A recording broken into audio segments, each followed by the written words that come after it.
மணி 9 இன்னும் பஸ்ஸை காணுமே. சார் கொஞ்சம் அந்த பக்கம் திரும்பி இருந்துக்கலாம். சரிங்க தம்பி. இன்னும் பஸ்ஸை காணுமே. சே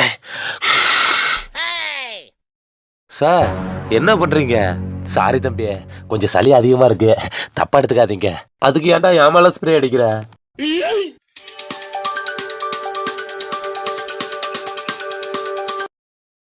இதோ வந்துகிட்டே இருக்கடா. என்ன இது மூக்கு சளியை சிந்தி மூஞ்சில போடுற? சாரி சாரி தம்பி. எத்தனை தடவை சாரி கேப்ப? இனிமே நான் கூட நிக்க மாட்டேயா, நான் போறேன். தம்பி எங்க போற? நீ இங்கே இல்ல, இனிமே நான் அது மாதிரி பண்ண மாட்டேன். அதான் எல்லாத்தையும் பண்ணிட்டு அப்புறம் என்ன பண்ண போற? போயா.